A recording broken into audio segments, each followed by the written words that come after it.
खिसून एकेकाला रात्रभर मारून टाकेल। राजकोट किल्ल्यावरील राड्यानंतर केंद्रीय मंत्री नारायण राणे यांची ठाकरे पक्षाच्या कार्यकर्त्यांना धमकी।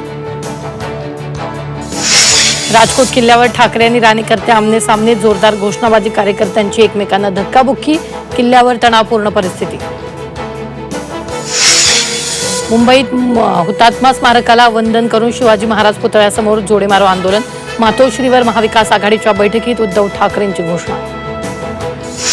राज्यात आणखी एका नव्या आघाडीची शक्यता, विधानसभेसाठी संभाजीराजे छत्रपतींचा नव्या आघाडीसाठी पुढाकार, बच्चू कडू, राजरत्न आंबेडकरांसह संभाजीराजेंची ही बैठक। नितीन गडकरींनी विधानसभा प्रचार आणि नियोजनात सहभागी व्हावं, संघाची इच्छा, झी24 तासला सूत्रांची माहिती। तर संघचालक मोहन भागवतांच्या सुरक्षेत वाढ, भागवतांना आता एएसएल सुरक्षा, मोदी शहानंतर भागवतांना एएसएल दर्जाची सुरक्षा। उपमुख्यमंत्री अजित पवारांसमोर मराठा आंदोलकांची घोषणाबाजी, लातूरच्या महाळुंगा पार्टीमध्ये इथं मराठा तरुणांच्या आरक्षणासाठी अजितदादांना निवेदन। समृद्धी महामार्गाला पुन्हा भेगा, झी24 तासच्या बातमीनंतर तात्पुरती केलेली मलमपट्टी ही महिन्याभरात उखडली, संबंधित कंपनीला पाठवलेल्या नोटिसांना अखेर टोपली।